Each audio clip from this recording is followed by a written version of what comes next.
Hello, and welcome back to another episode of this podcast thing, Consulting Quick Chats. But today we have someone who's not technically a consultant, but I think it's great. There's life advice, career advice for someone who's in the consulting industry and kind of like what the options are post-consulting, post-business world, and that there's more out there than just your first job. Your first job may be in consulting. You'll get some great experience, in a variety of different businesses, but you could be someone like my guest today.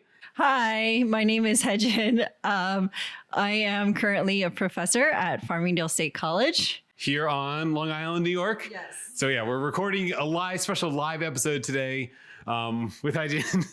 And yeah, we're going to talk to her a little bit about her background because it's pretty interesting, I thought, that prior to becoming a prestigious professor here at Farmingdale State out on Long Island, you actually were in the business world. And yeah, so I'd just like to talk a little bit about that today, just to give our viewers, listeners, just an idea of what they can do, after business, that there's life after your first job. I'm living proof of that this is my third career.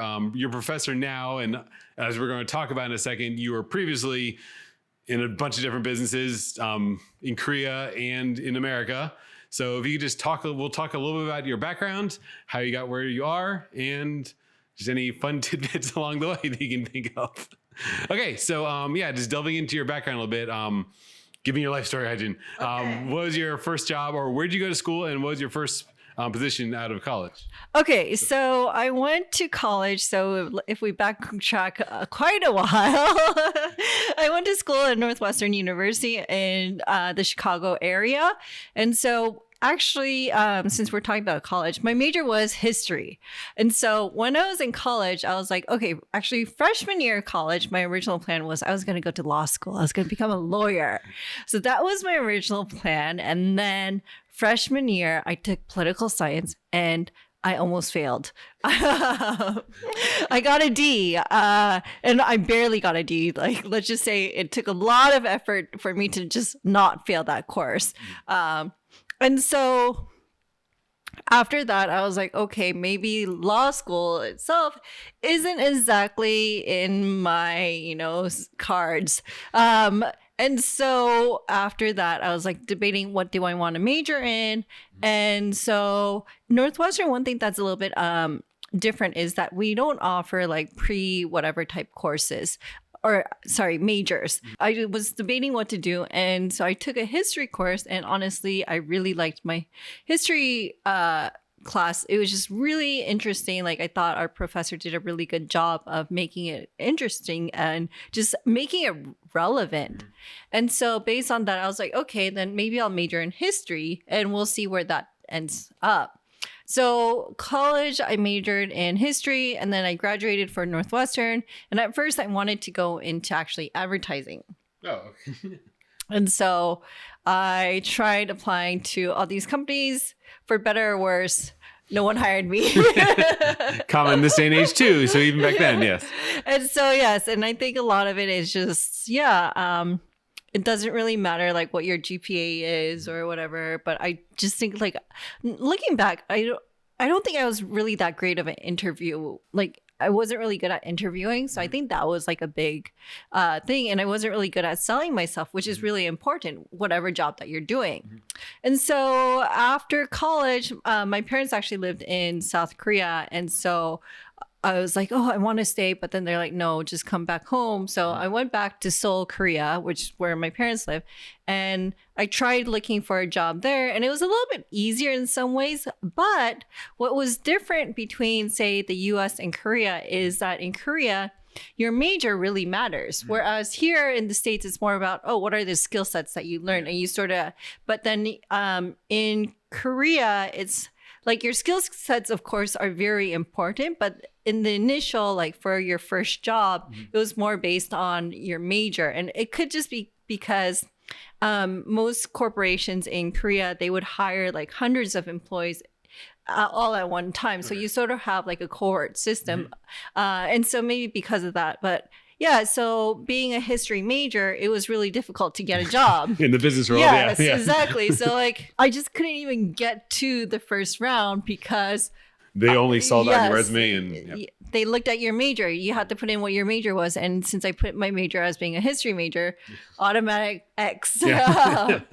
So I was like, okay, what should I do? And then, so I applied to grad school for, and it happened that a couple schools, for your grad school, you didn't really need, even if it was in business, you don't really have to have that many years of business experience. So I was like, okay, let me try applying. And so I applied, and I got into one of the business schools, Yonsei Business School in Seoul, Korea. And so it's like, okay, fine, I'll attend there. And so attended there for 2 years. So graduated with an MBA. And so now I can finally apply to all these jobs. now you got a relevant business Yes. degree in the eyes of corporations. Yes, exactly. Yeah, gotcha. Okay. And so did that. And then, for my first job though, it ended up in consulting. So I worked for Deloitte, and it wasn't actually pure consulting. So just want to clarify that. It was for the financial advisory services, the FAST department. And so in there, it was sort of like, it was consulting in many ways within that department. And so it was like helping to pitch like different projects, like helping to advise on like the financial aspects of it, since it is an accounting firm.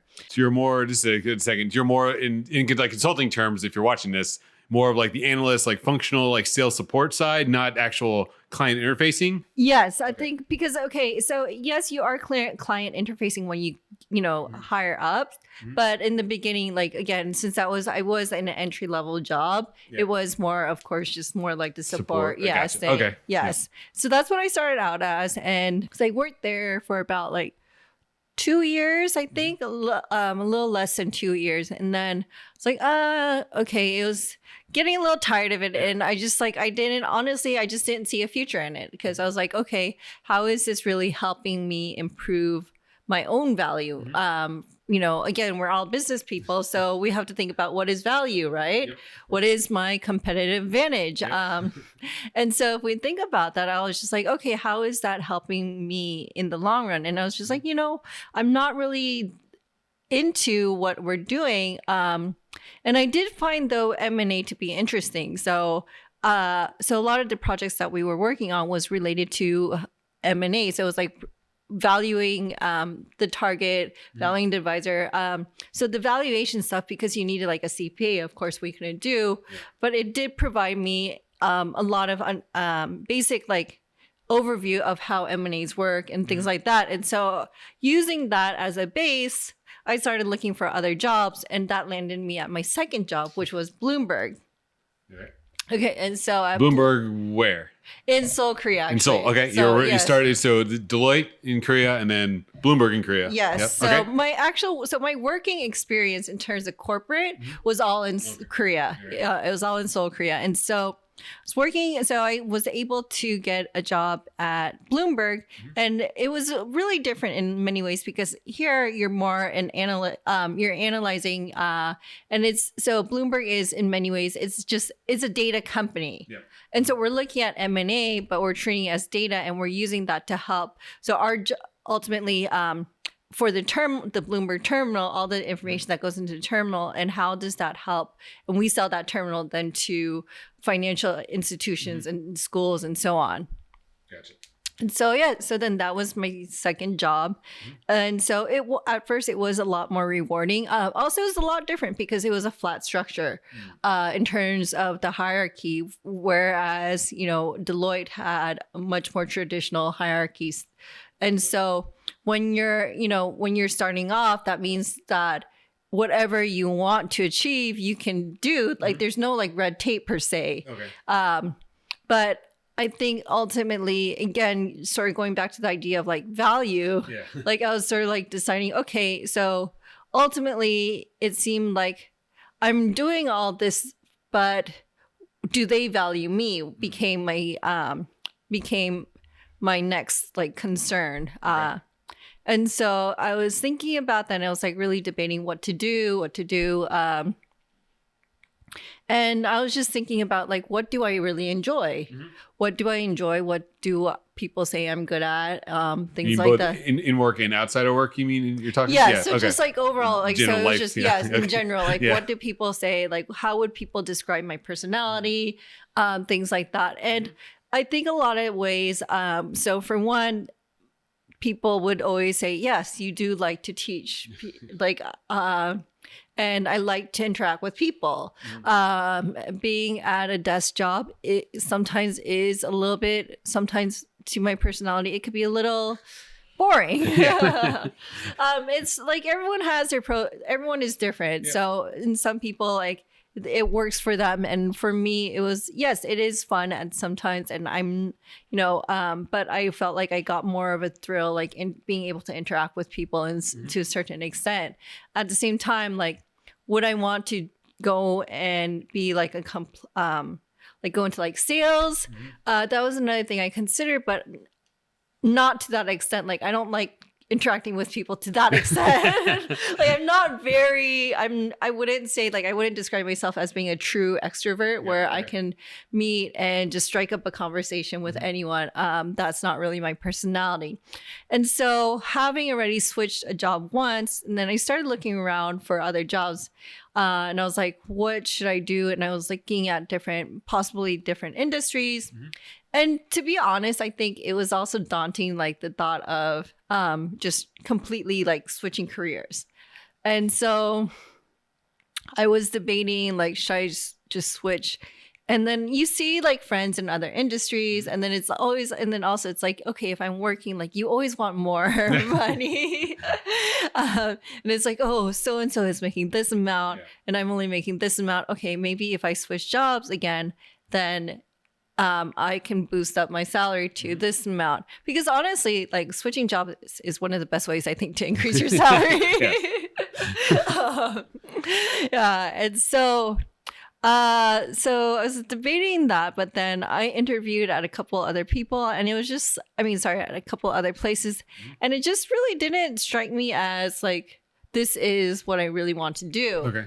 In the business world, the place you were interviewing. Yes. Okay. And so I was like, and ultimately it just seemed like at the end of the day, every corporation seemed like it's the same, for better or worse. Yeah. Like there's all different corporations, I think. I mean, in terms of like, when I say, it seemed like it's the same, I mean, in terms of like just the challenges that you face. Yeah.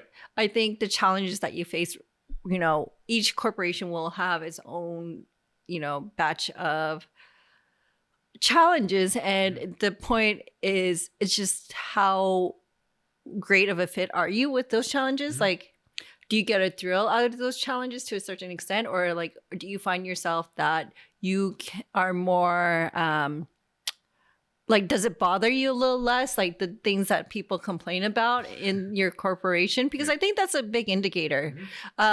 Of whether you're like a fit for this job or not. And so just like listening to all my friends and stuff, it just seemed like, oh, maybe what I'm seeing in corporate isn't maybe what I want. And so I decided, I was just like, okay, then let's just do something completely different. What other options do you have besides corporate? And so I was like, okay, then I'll go back to school and I'll change, and I'll go from corporate, I'll go into academia. And so, so then I quit my job, went back to school a third time. Yes. And then got my PhD, and then and so then I sort of ended up here in Long Island. So I guess that is my life story in a nutshell. A big nutshell, but yes. Okay, so a lot of interesting nuggets there. So history major, which like the good thing about just general consulting is, as you mentioned, just to backtrack a little bit, American corporations a lot of times, they value more skill sets versus just the major. So like history major maybe wouldn't have been a total non-starter in the US, but at least for the South Korea, it was. And then you pivoted from that to an MBA, and then from MBA into Deloitte, and then to Bloomberg in the business side. Okay, and then that led you to your specialized in PhD is in strategic management. Strategic management. Okay, which is For those of us that don't know specifically what you're talking about. So strategic management is just, I guess, like the 101. Like I tell them, it's all about how do firms make money, but it's just more about the decisions that firms make, the path that leads them to be able to make money. And it's all about sort of, and along that path is deciding, okay, what is my environment like? What am I good at? And how does that differentiate me from my competitors? Because the reason why I asked that, because it sounds like your past experiences definitely help you with that subject, right? Like it would be kind of hard to teach strategic management with no business experience. So it's definitely like, it was a sequential build, maybe like not a straight path, but you kind of got there, and by connecting the dots, I feel like it definitely makes sense for you, yes, to be where you are. Yes, definitely. And so just to backtrack a little bit, so I teach strategic management and I also teach international business. Yeah. And so especially with like international business, because I've gone back and forth a lot, I think that's where like the dots really connect. Because, when I talk about international business, I can give them a lot of different perspectives about how business is conducted in different countries, especially, just how business is conducted in South Korea is very different from the U.S. in many ways. It's similar in a lot of ways at the same time, but different. And so you can highlight, I guess, like just my own experiences allow me to be able to actually give examples of like, say when I was working in Bloomberg, what was different from the Seoul office, from the New York office, even though we are still, Bloomberg, but just based on location, there were a lot of differances. In like office culture, you mean, or just the way the management structure, or office both, culture, management structure? I think a little bit of both. Like for one, if you talk about like office culture, so in Korea, there's very like respect for elders is like a really big thing, and so. Your age is really important, or like where you are in terms of like the business world, like what your position is. Okay. It differs because that's how you address people. You don't call people just by your first name. You usually call them based on their title. And so in Bloomberg, being a flat structure, no one has a title. So in many ways, it felt really uncomfortable it goes against like Korean culture to just be like, oh, hi, Hyejin, hi, Zach. If you're the same position, like you joined around the same time or whatever, and you're around the same age, that's fine. But, in an office, the chances of being around the same age, same like work experience is it could be a little different, especially it's harder to find, especially at Bloomberg, which was like a small office in Korea. And so our workaround. Sorry, I had a real quick delay with changing memory cards. Okay, office culture, US versus Korea, and you're talking about the honorifics and how flat structure versus how different that is because you don't have to address people with a honorifics. And so it just to wrap it up. So again, like just in Bloomberg, this whole office, so we found a way to sort of honor each other by calling each other like Onni, which means like sort of like older sister, in exchange. And then we would have like fake positions that we would use when we had to call like clients and things like that. So again, just sort of highlights the differences in office culture, even though it's the same company. Okay.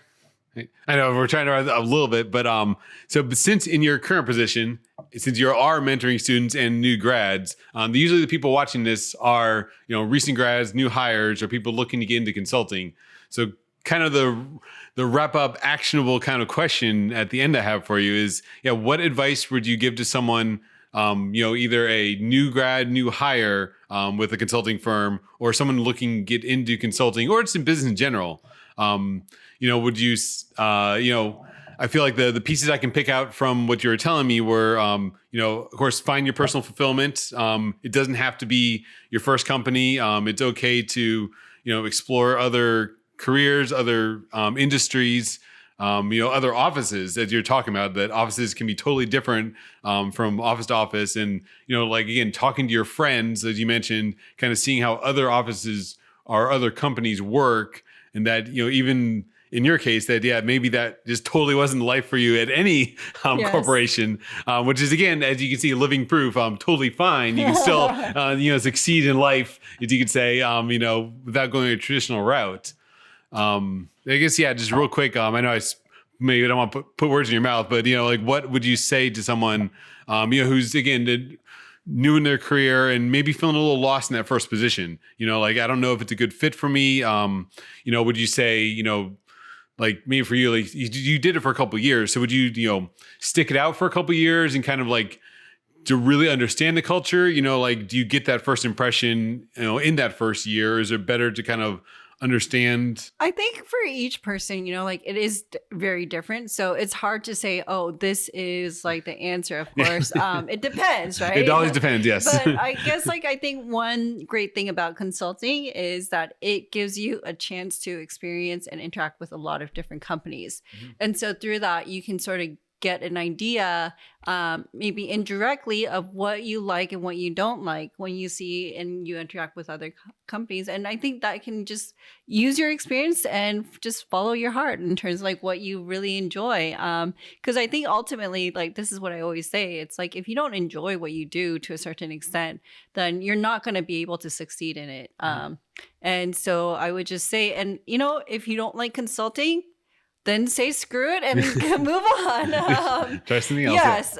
But at the same time, I do like to say, at least give things like at least an year, because, things really change. And I feel like the first year versus the second year is always very different too, because like the first year is just like sort of figuring out where do I fit within this corporate puzzle. And then also, like, you need to develop certain skill sets that are unique to each company. And so then after that first year, usually then you're able to start applying the things that you've sort of taken in over the past year, and then you can find the job to be a lot more rewarding. Mm-hmm. But again, like if it doesn't work out after the first year, then that's say bye-bye and move on. Great. Well, thanks for being on the show. Really appreciate it. So have a great day. Thanks. Thank you. Bye. Bye.